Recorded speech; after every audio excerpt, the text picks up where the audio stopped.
Protagonistas es una red de profesionales con dilatadas trayectorias, unidos para potenciar intereses, visiones y pensamiento, siempre con una perspectiva humanista y una praxis ética. Un proyecto para compartir conocimientos y experiencias inspiradoras y construir un mundo mejor a través de la reflexión, el pensamiento crítico, la puesta en común y el intercambio de perspectivas. Porque juntos llegamos más lejos. Buenas tardes, estamos una vez más con nuestra serie de podcast con nuestros protagonistas y la verdad es que hoy tenemos un protagonista de lujo que es Mariano Vilallonga. Ya verás qué cantidad de cosas tenemos para comentar. Se nos va a quedar muy corto el programa, pero bueno, como primera presentación de Mariano, creo que va a resultar una conversación muy interesante. Pero como siempre, para presentar a nuestro invitado adecuadamente, voy a dar paso a la directora de comunicación de Editorial Colima, a Rocío Aguilar, que nos va a contar algunas cosas de Mariano Vilallonga. Adelante, Rocío. Pues sí, muchas gracias, Marta. Vamos a hacer un pequeño retrato de Mariano. Siempre digo lo mismo, es así, que vamos a hacerle poca justicia porque su trayectoria es formidable y tenemos que hacer un pequeño resumen, porque si no me quedaría yo todo el rato y nos dejaría tiempo a vosotros. Bueno, pues Mariano Vilallonga es licenciado en Ciencias Económicas y Empresariales por la Universidad de Deusto, con la especialidad de Dirección Financiera. Después de pasar por diversos puestos de responsabilidad directiva en varias empresas, en el año 2000 dio el paso y fundó GES Dirección, una consultora especializada en promover y desarrollar el talento directivo a partir del coaching ejecutivo. Mariano Vilallonga precisamente fue un pionero del mundo del coaching en España y está considerado precisamente uno de los mayores expertos en desarrollo directivo en nuestro país. Es consultor, es coach de alta dirección para más de un centenar de directivos en numerosas empresas nacionales y multinacionales de sectores muy diversos, desde la banca, sector farmacéutico, automoción, distribución, construcción, logística, sociedades de capital riesgo, etc. La mayoría de sus clientes son consejeros delegados o CEOs de empresas. Por cierto, Mariano ya fue coordinador de uno de los libros de referencia, por esto que decíamos antes de que fue un pionero, de un libro de referencias en el coaching ejecutivo que se titula Coaching Directivo Desarrollando el Liderazgo, y ha publicado varias decenas de artículos en publicaciones especializadas como Capital Humano o Executive Excellence. Además, colabora habitualmente en algunas de las más prestigiosas escuelas de negocios de nuestro país, como puede ser IS Business School, la EOI, el IES San Pablo CEU. Y bueno, toda esta carrera magnífica le convierte en uno de nuestros protagonistas. Mariano Vilallonga es uno de los profesionales que se ha unido a la plataforma protagonistas.org, un espacio para personas creadoras de pensamiento. Protagonistas es una red de expertos con dilatadas y contrastadas trayectorias profesionales que se unen para potenciar conjuntamente esa visión, esos intereses con una mirada humanista. Protagonistas, en resumen, es un proyecto para compartir conocimiento y experiencia y para poder posteriormente ampliarlo y también, por supuesto, inspirar a otros. Y bueno, ya lo dejo aquí, seguro que me dejo algo, pero bueno, ahora seguro que lo desarrolláis vosotros, Mariano y Marta. Muchas gracias. Bueno, pues muchas gracias. Muchas gracias, Marta, y muchas gracias, Rocío, a Colima, ¿verdad?, por invitarme a este podcast y a formar parte del grupo de protagonistas. O sea, que por mi parte, y ya lo tanto, que muchísimas gracias. No, pues gracias a ti, Mariano. La verdad es que lo decía aquí, lo expresaba de esta manera, es un lujo, creo que lo es.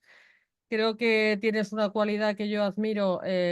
Podemos compartirla, parece pretencioso por mi parte, pero yo vengo del mundo de las finanzas también. Eres multidisciplinar, has hecho muchísimas cosas en el mundo de la empresa, porque yo creo que es mentira esto que nos han contado, que todas las disciplinas son compartimentos. Las cosas no son así, todo aporta, todo contribuye. Te aseguro que parece editora muy alejada, yo no podría, si mi background financiero, gestionar mi empresa, lo tengo muy claro, entonces tuve que tener esa etapa que me pareció fascinante en mi vida. Y a ti esa formación seguro que te ha dado una solvencia que te permite hacer cosas muy diversas, muy amplias y, y aparentemente también diferentes, pero seguro que unas ¿sabes? Beben de otras, ¿no? Entonces yo tengo como dos grandes temáticas que me gustaría hoy recorrer juntos en este pequeño viaje que es este podcast. Podemos empezar a hablar de gestión del talento y me gustaría hablar también un poquito de gobierno corporativo, si te parece. Muy bien, estupendo. Creo que son dos áreas muy importantes en la empresa, muy estratégicas. No todo el mundo tiene esa polivalencia que tienes tú y sobre todo el bagaje el bagaje de experiencia, ¿no? Que es por lo que te hemos fichado. Porque definía, y ya me callo, y hablas tú, Rocío, la plataforma de protagonistas como creadores de qué pensamiento, es así, pero sobre todo personas de acción. Entonces, es una persona que ha hecho muchísimas cosas y me gustaría que las compartieras con nuestros seguidores, ¿no? Entonces, empecemos si quieres por Encantado, gestión del talento o lo que te apetezca a ti. encantado. Tú Marta, lideras. adelante. Entonces, cuéntame qué estás haciendo en gestión de talento, por qué estás aquí, o sea, es algo muy vocacional, las personas, está claro que son el foco, pero esto, o sea, ¿cómo una persona como tú ha llegado a un sitio como este? Ok. Bueno, yo creo que tiene varios pasos, en esta transición que he ido teniendo a lo largo de estos años y que son, entiendo yo, que son pasos muy naturales, podríamos decir, ¿eh? Es verdad, yo provengo del área financiera, donde me especialicé y ejercí durante unos cuantos años, hasta que de alguna manera caí en cuenta que al final lo más importante en las organizaciones y por tanto también en la empresa, pues lo más importante son las personas.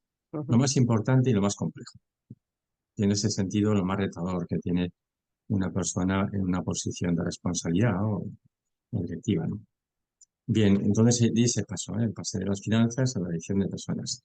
Es verdad que luego en la dirección de personas, de alguna manera, mis amigos me dicen, bueno, Mariano, ¿qué jeta tienes, no? Porque te has quedado con lo mejor de la dirección de personas, que es la gestión del talento.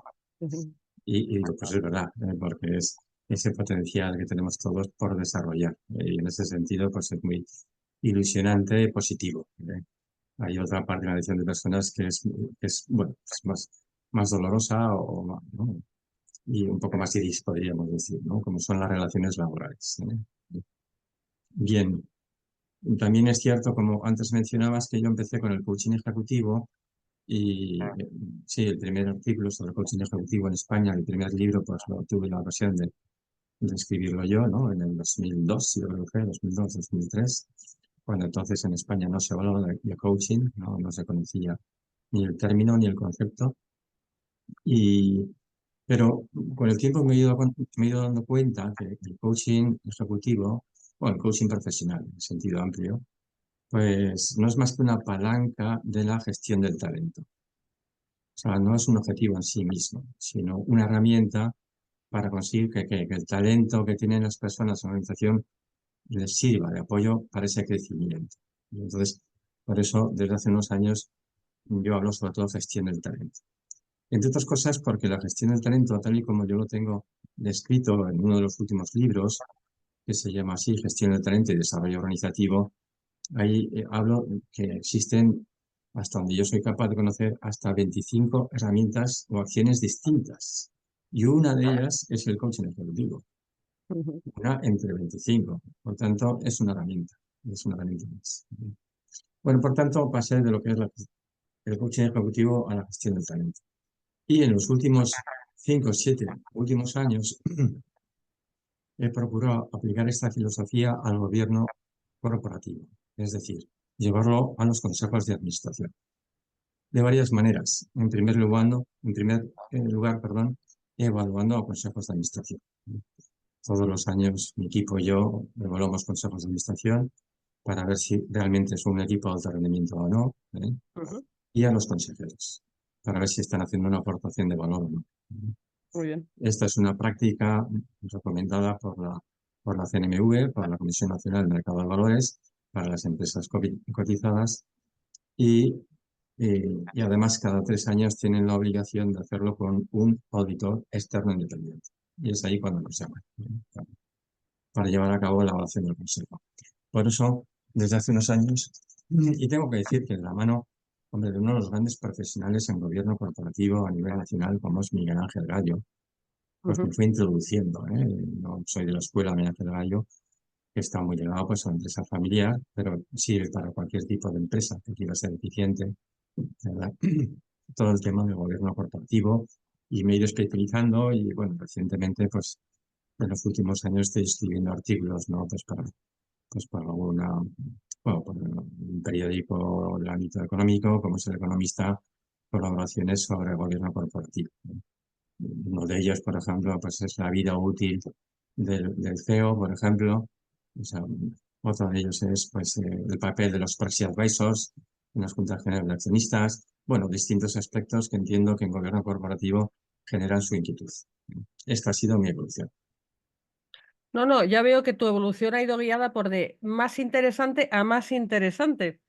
Y también que esa formación que tienes analítica, pues te ha permitido llegar a esta máxima que dice que lo que no se mide no existe, ¿no?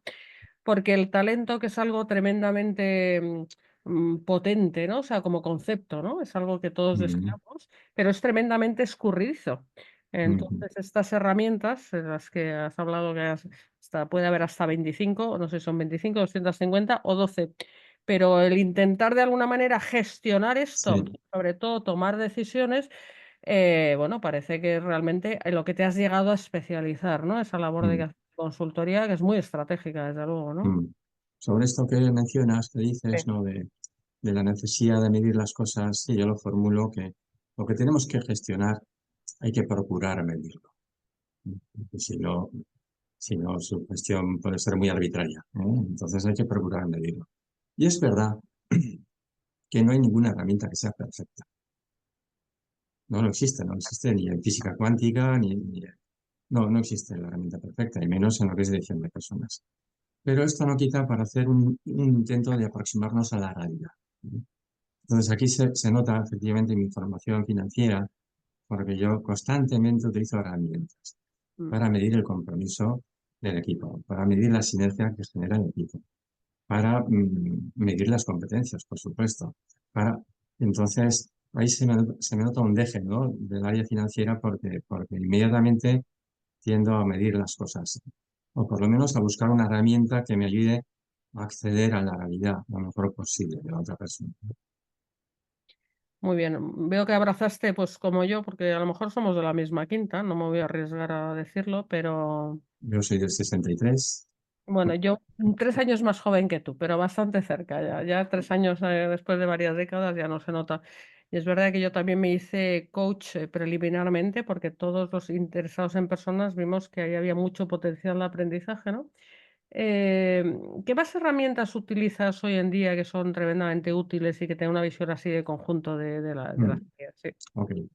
Para mí una herramienta fundamental en lo que es la gestión del talento, sobre todo en personas que ocupan puestos de responsabilidad, posiciones directivas, dirigen equipos, a veces más pequeños, a veces más grandes, pero una herramienta que es imprescindible es lo que se denomina el feedback 360 grados. Yo creo Ujú. que es una herramienta suficientemente conocida, donde además el propio interesado se evalúa.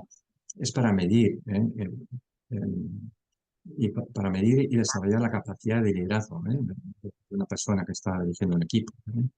En ese sentido, va dirigido específicamente a las competencias de liderazgo de la persona. Y lo hace la propia persona, pero luego todo su entorno, sus jefes, sus pares y por supuesto su equipo. Nuestro equipo tiene una información muy relevante sobre cómo hacemos las cosas y por tanto hay que darle la oportunidad que nos digan las cosas para que a la vista de esas sugerencias podamos hacer planes de mejora.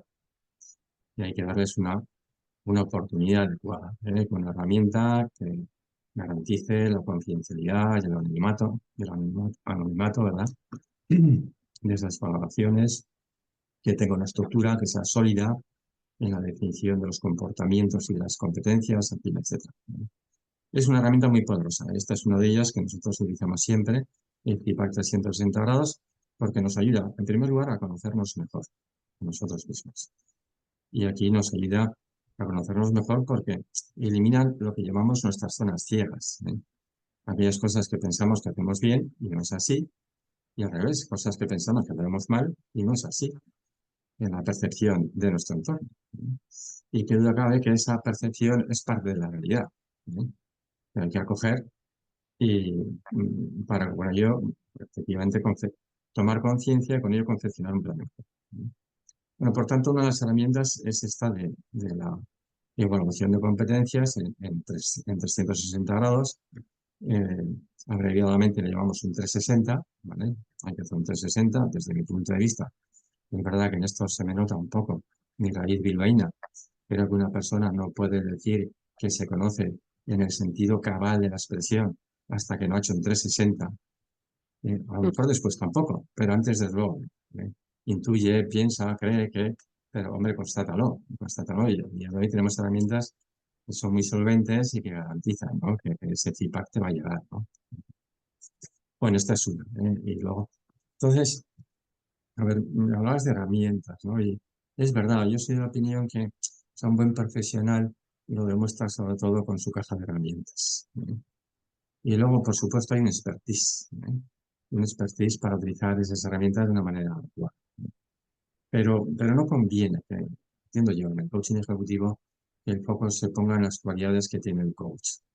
El coach podrá ayudar, pues, modestamente, al crecimiento y desarrollo de esa persona. Pero si además lo hace con adecuadas herramientas, entonces se está dando un grado de autonomía importante, ¿eh?, al propio coachee para que vaya creciendo por su cuenta y riesgo, que es de lo que se trata, ¿eh?, sin generar una dependencia excesiva, ¿eh? Bueno, entonces, antes he mencionado varias, ¿verdad? Como por ejemplo el compromiso, como por ejemplo medir la sinergia, como por ejemplo hay una herramienta muy conocida que es roles de Belvin también, que a veces utilizamos. Eh, y hombre, yo diría que para confeccionar, perdóname, Marta, me cortas cuando quieras, ¿eh? Porque si No, no, no, no, no, como si es un, yo lo que quiero es que hables tú. Ahora, no, como no, es un tema que me sí, apasiona, sí, claro. enseguida me lanzo y bueno, entonces para que una empresa pueda confeccionar un mapa del talento interno, Ujú, es decir, realizar un inventario del talento que cuenta internamente esa compañía. Para mí hace falta medir tres parámetros o variables principales. La primera de ellas es el rendimiento, la productividad, la consecución de objetivos cuantitativos.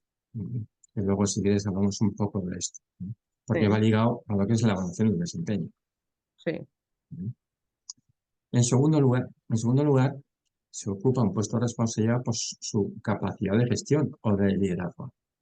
Y por tanto, medir no solo qué está alcanzando, sino cómo lo está haciendo. Porque también es verdad que a veces se produce pues, una disfunción. Una persona consigue objetivos muy altos y muy elevados y, sin embargo, su ejercicio de liderazgo es muy pobre. O Ujú, al revés, con un gran ejercicio de liderazgo, sin embargo, por los resultados no han acompañado, por otras razones, por la situación de mercado o por lo que fuera. Entonces necesitas medir, primero, el rendimiento, en segundo lugar, esa capacidad de gestión o de liderazgo que tiene en esa organización, y en tercer lugar, otra variable importante es el potencial que esa ujú, persona ofrece, su potencial de mejora y de crecimiento.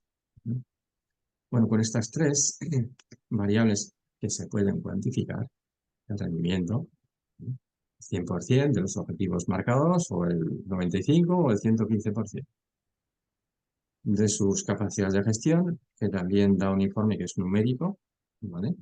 Y tiene un nivel de excelencia alto, medio y bajo, ¿vale? Pero no ya en opinión del coach, ni en opinión ni siquiera de su jefe, sino de todo su entorno. ujú. Bien. Y luego el potencial, ¿no? Y, claro, medir el potencial de una persona probablemente sea de las cosas más escurridizas, como tú decías, que hay, ¿no? Y entonces, ¿cómo lo hacemos? Nosotros tenemos una fórmula, aunque esta fórmula requiere de una entrevista, siempre con el propio interesado, ¿vale? En el fondo, esa fórmula lo que plantea es que el- el potencial de una persona se sustenta con dos variables, ¿eh? La primera de ellas es la capacidad de aprendizaje que tiene esa persona. Ujú, Y la segunda variable es la determinación o tenacidad o capacidad de esfuerzo, como quieras llamar. sí, ¿Por qué? Porque es verdad, ese dicho, que lo que a lo mejor uno no alcanza por dones naturales, lo puede alcanzar pues, por rigor, por esfuerzo, ¿no? Y entonces, o sea, por eso el potencial, el crecimiento, está conformado por estas dos variables que se multiplican, ¿eh? De esta sí, manera, sí, sí. No, termina, de esta termina. manera configuramos un mapa, ¿eh? Te coges el organigrama de la empresa y entonces, claro, sobre cada uno de ellos, qué rendimiento, qué capacidades de liderazgo y qué potencial ofrece. claro, inmediatamente, visualmente, estás viendo cómo se encuentra esa organización de talento interno y qué necesidades tiene de futuro. Mira, me encanta, o sea, que hayáis sido, que seáis capaces de modelizar elementos tan variables, tan complejas, propias del ser humano, que muchas veces es todo menos racional y lógico. De una forma, igual que a ti te ha gustado lo escurridizo, yo me he quedado con un adjetivo que has utilizado que no suelo oír y me ha encantado, que es el de cabal, ¿vale? Me ha encantado. Me lo voy a apropiar una temporada porque me encantan las palabras así, de repente, uy, voy a utilizar cabal, de una forma cabal. Entonces, después de este diagnóstico, que sin duda me parece un ejercicio que en sí mismo tiene un montón de utilidad, pero me voy a quedar con la palabra más interesante para mí de todas las que has expresado, que es potencial. Porque tú diagnosticas lo que hay, el potencial, es decir, el camino que queda por recorrer. ¿Cuál es la tecla que hay que tocar? ¿Cómo desatas que esa persona realmente pueda llegar a ser lo que podría llegar a ser? Es decir, a desarrollar ese potencial. O sea, ¿cuál es la segunda fase de toda esta labor? Sí. Bueno, a ver, las organizaciones que gestionan talento, que incorporan talento, tienen dos variables. Disculpa que acuda siempre un poco a términos cuantitativos, ¿vale? Ujú. Y la primera variable es disponer de personas con potencial de crecimiento y la segunda es crear un entorno favorable. Entonces, la empresa, sobre todo desde Dirección General y Recursos Humanos, se tiene que preocupar que el entorno dentro de esa organización sea favorable al desarrollo del talento. Sin duda. Hombre, hasta tal punto esto es importante que en su momento escribí un artículo, que además me dio un premio que se llamaba así, de organizaciones que ahogan personas a organizaciones que liberan talento. Entonces, en este artículo describía, pues no recuerdo, yo creo que 14 características de organizaciones que ahogan personas. El control, la supervisión, la desconfianza, la burocracia, en fin, etc.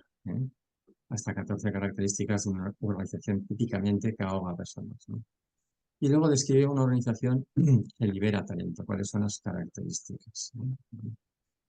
Y bueno, que son un poco el reverso de estas que he mencionado, ¿no? Pero yo suelo decir que, claro, ¿cómo hago yo el tránsito de una organización que está ahogando a personas a una organización que libera talento? Pues son muchas las acciones, pero para mí hay dos de ellas que son claras. Y es que en la alta dirección de esa organización se maneje con fluidez y con maestría la delegación, es decir, abrir espacios de confianza, eso es la delegación, en el sentido profundo, espacios Sí. de confianza, y segundo, el apoyo o el directivo coach. ¿Vale? Porque el coaching no solo es un recurso externo a la propia compañía, del cual en determinadas ocasiones necesitas tirar ¿no? de expertos, ¿no? en esa materia para que ayude a la organización a dar un impulso. Hay una pieza fundamental de la cultura de crecimiento y desarrollo, que es el líder coach. O sea, que cada líder de esa organización se preocupe por el crecimiento de su equipo. Y en lugar de ponerse a la defensiva ante el miedo de que una persona que depende de mí alcance una cuota de desarrollo, ¿no? y de crecimiento superior a la mía y ponga en juego mi propio puesto, ¿vale? Sí. Hay que perder ese miedo y que los líderes de verdad sean líderes coach, ¿no? Parece fácil de hacer, pero luego es difícil de llevar a la práctica, Ujú. ¿verdad? Parece como muy de sentido común, en el papel queda muy bonito, pero yo he conocido, y tú muchas más, organizaciones de esas que dices que ahogan talento, incluso aunque en su misión corporativa dijeran lo contrario, ¿no? Nos encanta Mm. la creatividad y luego... Pero entiendo que una organización, por el mero hecho de meterse en un proceso de estos, quiere decir que ya se está moviendo en la dirección adecuada, ¿no? Porque si no, Tiene ese interés, no, ¿para sí, qué? está Claro, mostrando ese interés, ese deseo, y es verdad que inculcar en una organización la cultura del desarrollo no es fácil, no se consigue de un día para otro, sí. pero sí que hay determinadas acciones que van encaminadas a ir fomentando, esa cultura de crecimiento y desarrollo dentro de la organización. Oye, hay una herramienta clásica que por clásica todo tiene, ¿sabes?, un doble filo. Puede ser Ujú, clásico bueno o puede ser clásico que ya denostada. Y de hecho, esta tiene esa ambigüedad, esta herramienta que es la herramienta de evaluación del desempeño. Yo he tenido ocasión de conocerla mejor porque tengo un buen libro, creo que es un buen libro publicado en la editorial de evaluación del desempeño, donde hay mucho ujú, debate en este sentido, ¿no? ujú, ¿Qué opinas tú de esta herramienta? ¿Todavía hay que ujú, utilizarla? ¿Cómo está esto? Sí. ujú. Bueno, desde mi punto de vista es una gran herramienta. Lo que pasa es que hay que saber utilizarla con acierto, ¿eh? Y con acierto y profundidad. Pero es una gran herramienta que de ninguna manera conviene que una organización empresarial puede olvidar, ¿no? O dejar en el desván.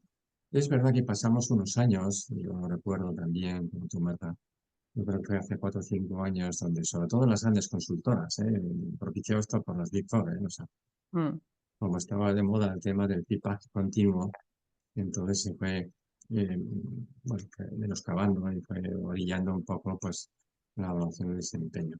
Y desde mi punto de vista eso es un error, ¿no? Entre otras cosas porque, en primer lugar, porque hay determinadas cosas que son conocimientos ciertos, ¿no?, que tenemos en la empresa y que no podemos olvidar, ¿no? Y hay otras cosas que son modas, que son pasajeras, ¿eh? Y con el tiempo, pues bueno, pues a lo mejor han tenido un gran impacto, pero luego aquí no queda nada, ¿no? Son bien. Y entonces, y creo que lo que tiene la fundamentación antropológica que tiene la evaluación de desempeño forma parte de la realidad de la persona, ¿eh?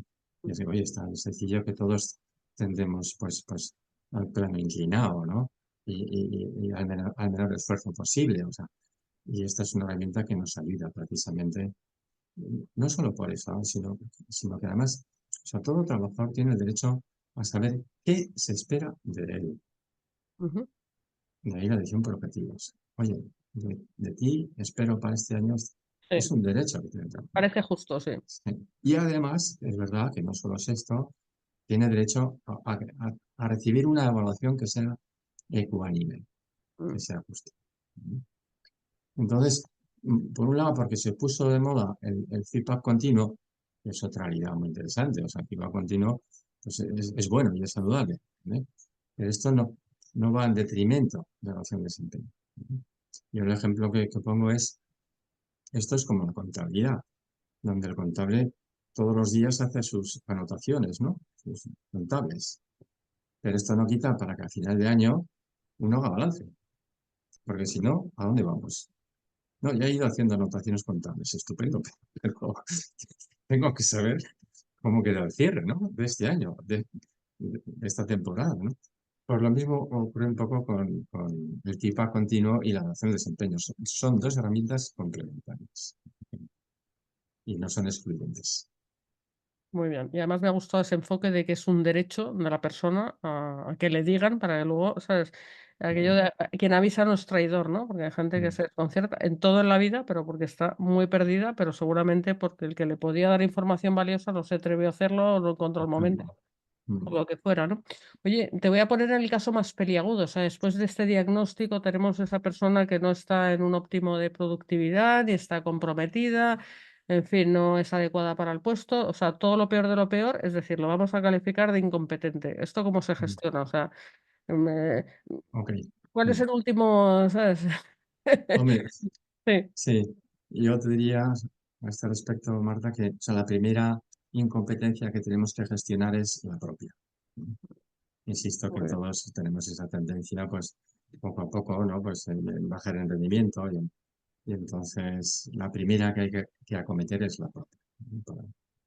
Bien, y luego en segundo lugar, en una posición de responsabilidad, una posición directiva, eh, parte de su misión, una parte muy importante de su misión, es que cada uno aporte lo mejor de sí mismo.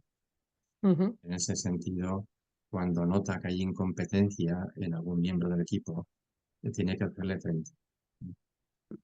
También es cierto que muchas veces esa incompetencia se enmascara, pues por lo que sea, pues porque va a prisa corriendo a todos los lados, porque va muy agobiado, en fin, por muchas razones, ¿eh?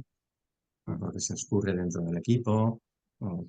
Entonces, claro, por eso la misión del líder y el directivo es, en primer lugar, tal y como lo trato en uno de los libros, ¿no? Es desenmascarar esa incompetencia, es decir, poner el blanco sobre el negro, y ahí tiene que ser prudente, pero tiene que ser serio.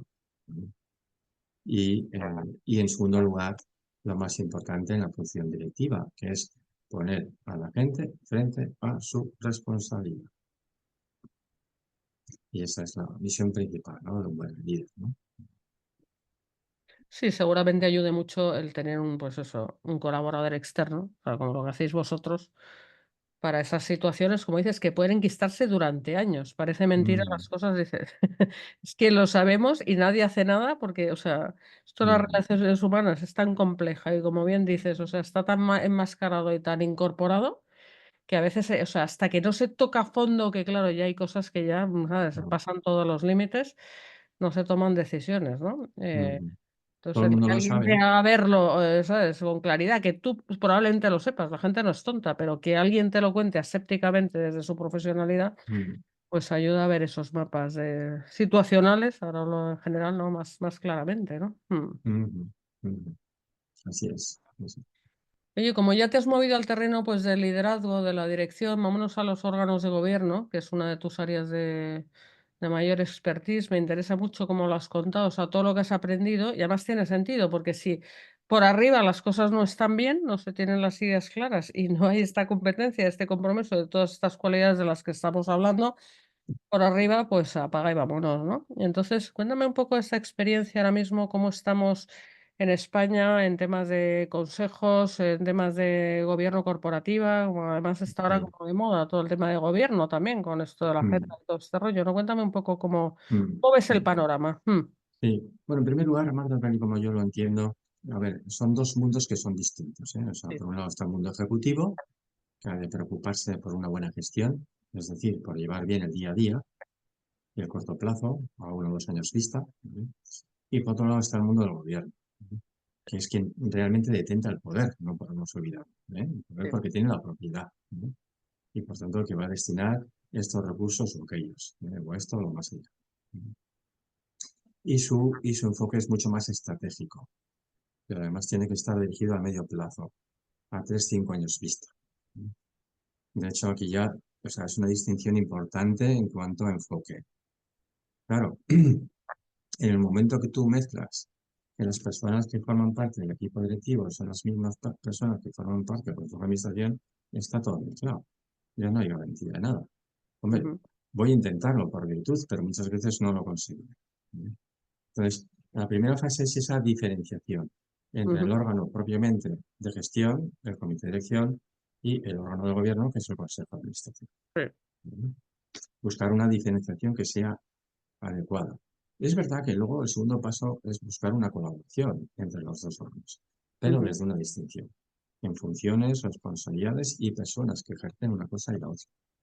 ujú, Bien, también en tareas, en responsabilidades, o sea, detrás hay bastantes cosas que la diferencian. Bueno, entonces, claro, esto lleva a la microempresa, en fin, bueno, a la realidad del tejido empresarial en España, ¿no? En la empresa familiar, pues se ve claramente, ¿eh? Entonces, todos los estudios que conocemos sobre la empresa familiar, como sabes, y nuestros oyentes conocerán, pues coinciden en que, bueno, de cada 10 empresas que se fundan, ¿verdad?, solo 3 pasan a la segunda generación y de estas 3, 1,5 solo pasa a la tercera generación. Es ujú, decir, la tasa de mortalidad que tenemos en España de las empresas es altísima. ujú. Es de las más altas en la OCDE. Madre mía. Y, y entonces, claro, si luego analizas cuáles son las causas, ¿vale?, que pueden ser diversas. Puede ser que, por ejemplo, pues que el nicho de mercado ha cambiado, que el tipo de negocio pues ha cambiado, pero fíjate que la razón en estos estudios que se han hecho principal por la cual se genera esta mortalidad en nuestras empresas Sí. es por falta de planificación de relevo en la empresa, porque el fundador no ha tenido esa preocupación, esa inquietud, esa preocupación o no ha sido capaz de ello. Todo esto nos lleva a lo que es el gobierno. Ha estado preocupado de la gestión diaria, y del cierre del ejercicio año tras año, pero se ha olvidado de la sostenibilidad de la empresa más allá de la vida, de su propia vida, de la vida del fundador. Mm. Entonces, claro, esto conecta con que desde el mundo anglosajón, Marta, siempre nos han dicho que en España tenemos una elevada y considerable y muy buena formación ejecutiva. Ujú. Prueba de ello es que tenemos escuelas de negocio en España que tienen prestigio internacional, pero no una ni dos, sino tres o cuatro, Mm. que están entre las más valoradas a nivel internacional, a nivel mundial también. Y escasa o nula formación en lo que es propiamente gobierno corporativo. Entonces, esto es, bueno, otra realidad con la que creo que sí, con la que me he enfrentado, ¿no? Sobre todo cuando yo ahora mismo estoy trabajando con varias empresas, ¿no? En primera, en segunda y en tercera generación, ¿no? ¿Vale? Y efectivamente, claro, o sea, empresas que están en tercera generación y todavía la cultura de gobierno es muy escasa. Cosas muy elementales. O sea, el consejo de administración básicamente es el comité de dirección, por ejemplo, en tercera generación. No se distinguen del consejo de administración y el consejo de familia, por ejemplo. Bueno, o sea, cosas que son como muy importantes, ¿no? Principios básicos de buen gobierno que no se respetan, que no se viven, o que no tienen consejeros independientes, ¿no?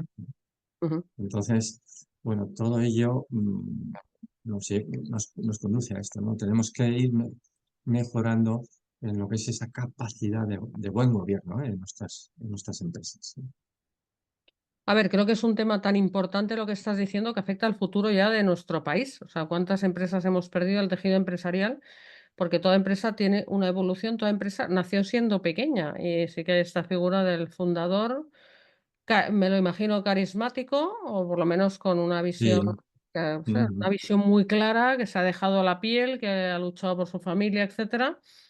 Y efectivamente, y esto se va diluyendo y cuántas empresas, empresones ya buenos nos han vendido a grandes multinacionales precisamente por esta falta de cuidado, dar el siguiente paso. ¿En qué momento crees tú que hay que hacer esta planificación? ¿Cuando la empresa adquiere un tamaño? ¿Cuando ese fundador está todavía de CEO muy involucrado en la gestión, se va haciendo mayor? ¿Cuál es uno de los momentos así más claves en la evolución para ir ya dando los pasos adecuados hacia el futuro?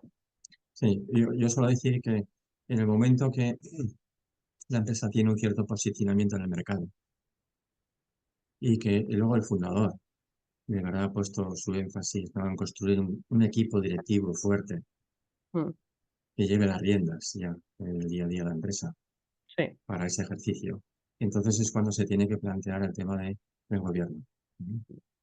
Y en las fases a la hora de ir confeccionando poco a poco el gobierno de la empresa, hay una fase intermedia que es muy interesante, porque está el administrador único, pero el administrador único o administradores únicos, imagínate que puede ser un matrimonio o dos hermanos, lo que fuera, ¿no?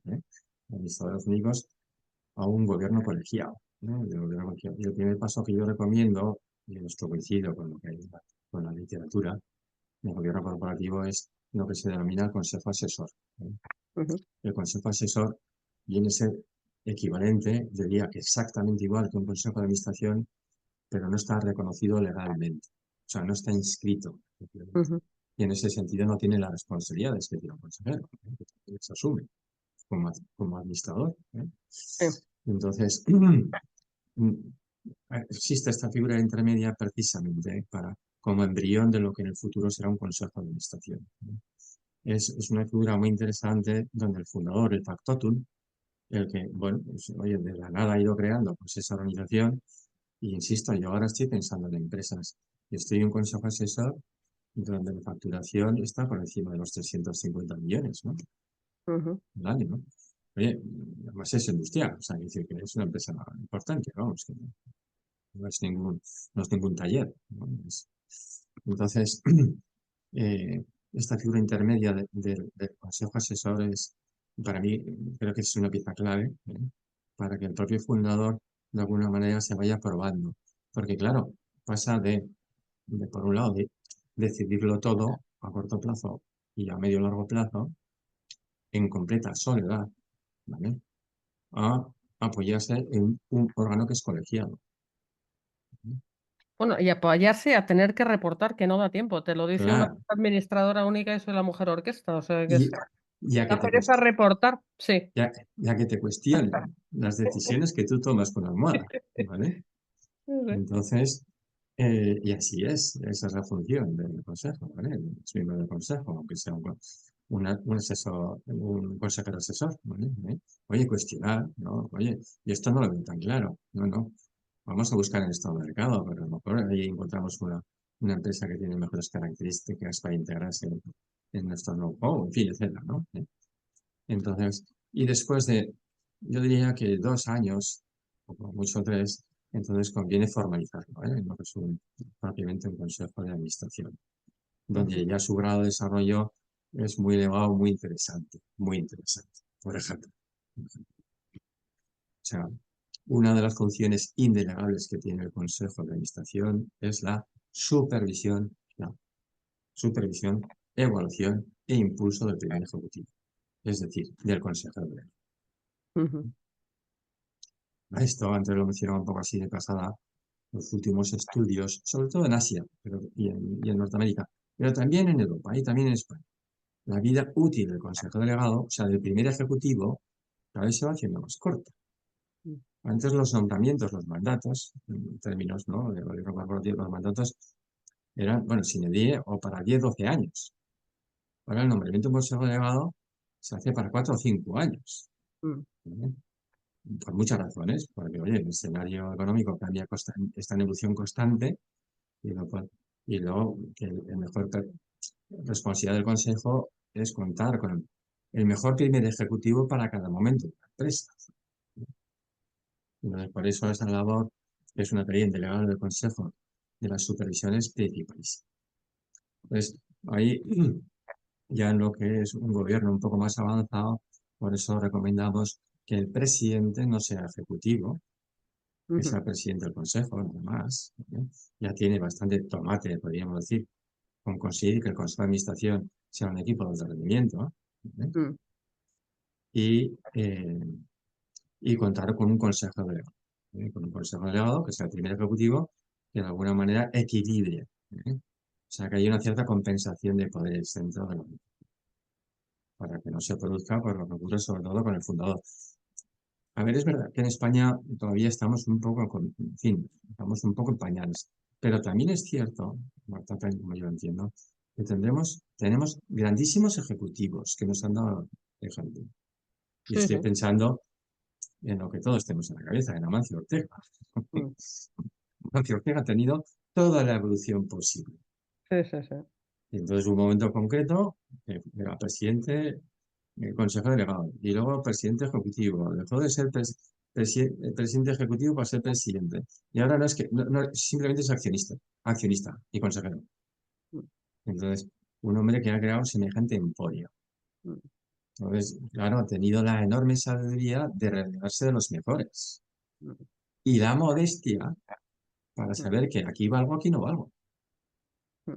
Entonces, bueno, sí, creo que son dos grandes cualidades para llegar muy arriba, ¿no? Muy alto.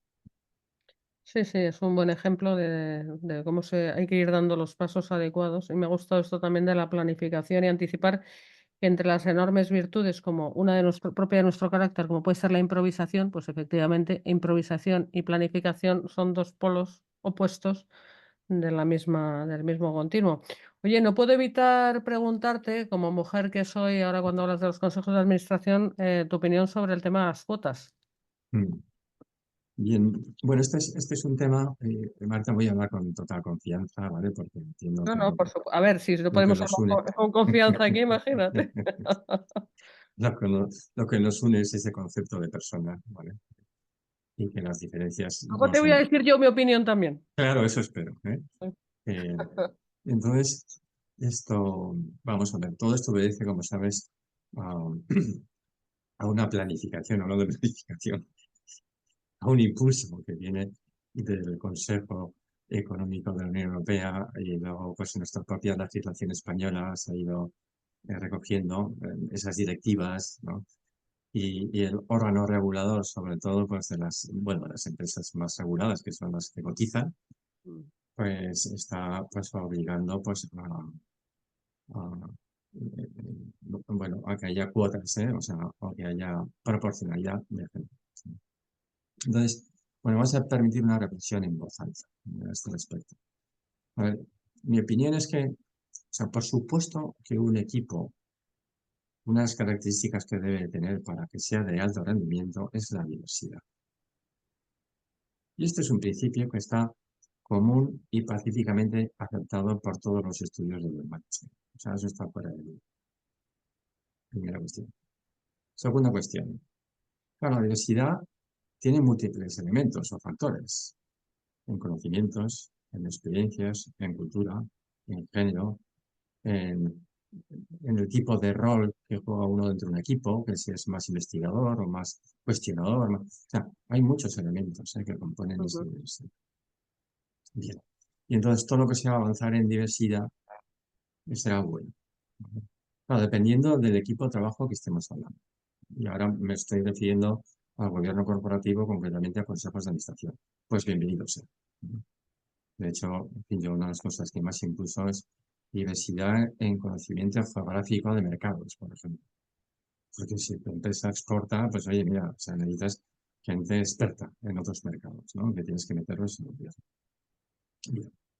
Con el impulso de la Unión Europea y de la CNMV, entonces para introducir esa paridad, ¿no?, en el género, ese equilibrio, para que por lo menos sea un 40-60, se introduce esta herramienta, esta palanca de las cuotas, ¿no? Y se denomina así, cuotas de género dentro de los consejos de administración. Está fijado como obligatorio para las empresas cotizadas de alcanzar por lo menos el 40% de las posiciones dentro de un consejo, del género menos representado, que normalmente pues es 60 hombres y 40 mujeres. Es verdad que también hay alguna empresa cotizada que es al revés, 60% mujeres y 40% hombres.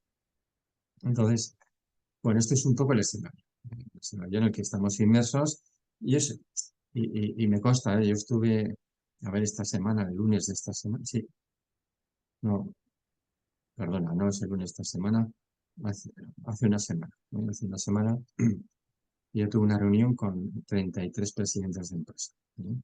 Y estuvimos hablando de las cuestiones, bueno, más controvertidas dentro de lo que son los consejos de administración, y este fue un punto candente, por así decirlo, porque todo el mundo está buscando. Claro, se encuentra obligado por la CNMV, porque ha pasado de ser una recomendación a ser un objetivo que te lo van a exigir para el 30 de junio del 2026, sí o sí, y si no te van a penalizar, ¿no? Bien, entonces, como es lógico, esto es algo que preocupa, ¿no? Entonces, yo lo resumo de la siguiente manera, todo esto. Yo soy, o sea, diversidad sí, pero cuotas no. Y me explico. Hay países más avanzados que nosotros que esto ya lo han probado o que lo han estudiado y han dicho que no. Como Estados Unidos, o digamos, ya en Asia o en otros muchos sitios, ¿no? Y no porque sean más retrasados que nosotros, sino porque es un tipo de herramienta que al final genera mucho ruido y que a la hora de tener que construir un equipo de rendimiento, tienes que dejar a ese órgano que es autónomo para que piense cuáles son las prioridades.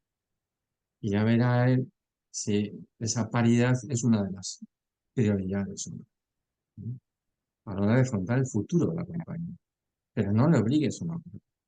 En fin, lo voy a llevar a un extremo. Entre otras cosas porque se presta a manipular y que aquello se convierta en una ideología, ¿no? Oye, para un momento, estamos hablando en términos económicos. Lo más conveniente para el futuro de esa compañía y de la sociedad. Y de la sociedad, es verdad. Pero bueno, habrá que confiar en eso del gobierno, porque es que si te limitan hasta el punto que te ponen el porcentaje y dices, bueno, pues no sé, me estás atando los brazos, ¿no?, para que yo pueda.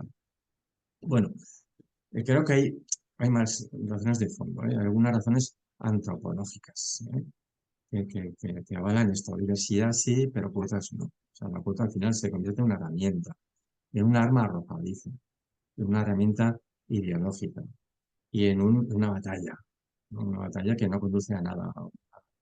No hay otros criterios, de conocimientos de mercado, de experiencias vividas, en fin, etcétera, ¿no? Y por supuesto, Yo soy de la opinión de que tanto el hombre como la mujer tienen grandísimas aportaciones, son distintas y son complementarias. Luego habrá que ir a por ello, pero no de una manera obligada, porque tengo una guillotina encima de la cabeza, ¿no? Bueno, yo es un poco así como... Pero cuéntame. No, oyéndote, digo, ya sé por qué María no me cae bien, nunca habíamos hablado de esto, pero es que pensamos igual. Yo fíjate que con 32 años ya tenía un puesto directivo cuando me dedicaba a estas cosas de banca de inversión y tal. Entonces ya, como yo daba clases y tenía, o sea, me gustaba hablar en público, me invitaban ya a conferencias de diversidad, precisamente con este debate, hace 25 años, Mariano. Fíjate, fíjate. Es que no se ha avanzado nada, qué aburrido es esto. Entonces yo, mi reflexión, pero por expresarla de otra manera, es si esto tiene sentido para todo el mundo. Yo creo que la diversidad, como dices, somos complementarios. ¿Cómo queremos ser iguales? Es absurdo. O sea, complementarios, ni mejor ni peor, pero cuanto más diversos, más aportamos. Y no está ocurriendo.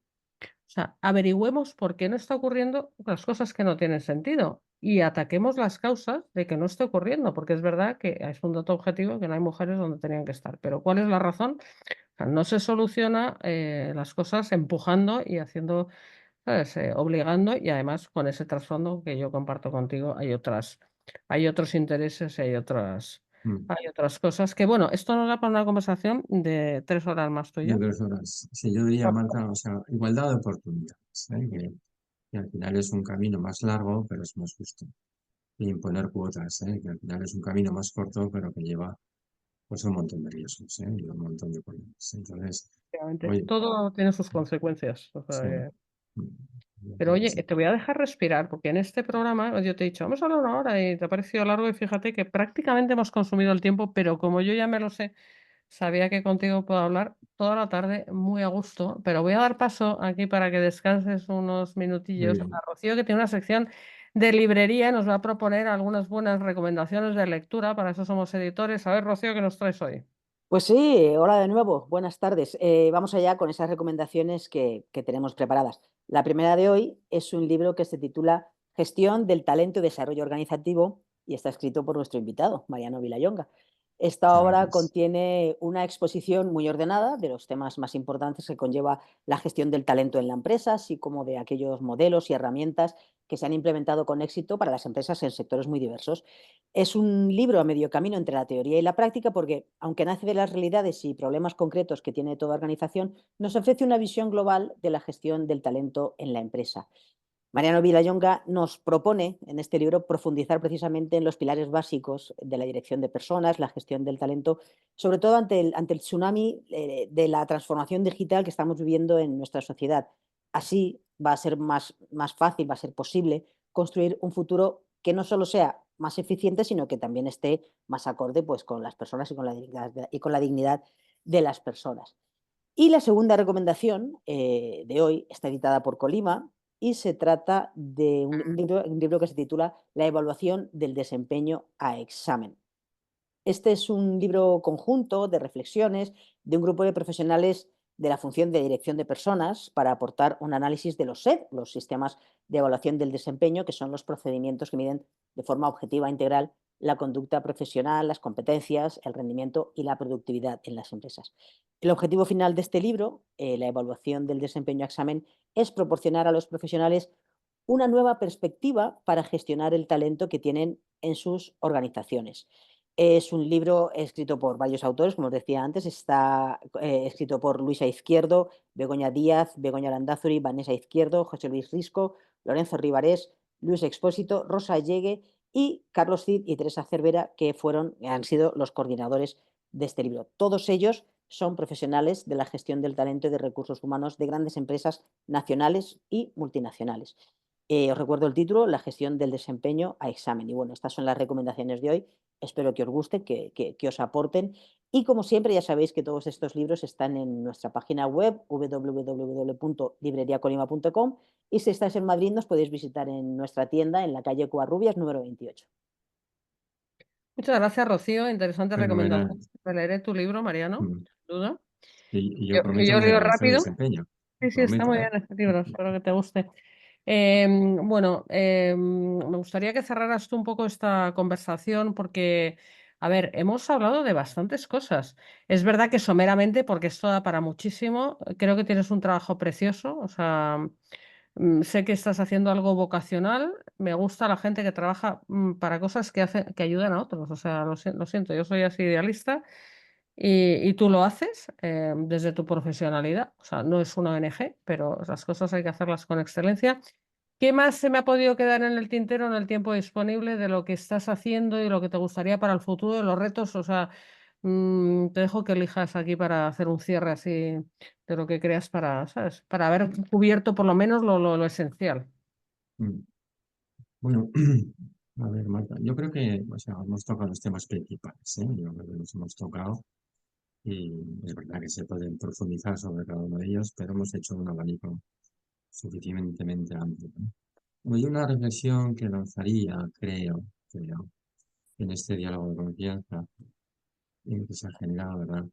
Es, a ver, efectivamente yo provengo del mundo de las finanzas y el tema del rendimiento, de la productividad, lo llevamos en el ADN, ¿vale? Lo llevamos incorporado en nuestra retina. Todo lo miramos en términos de ROI, ¿verdad? De rentabilidad. Entonces, eh, pero no me gustaría quedarme ahí. O sea, me gustaría hacer la siguiente reflexión y es esto, por supuesto que tenemos que mejorar, ¿no? En rendimiento, en productividad, pero no nos quedemos ahí, porque una persona puede crecer en rendimiento y en productividad y ser cada día más infeliz. Y dices, oye, pues de un pan unas tortas hemos hecho.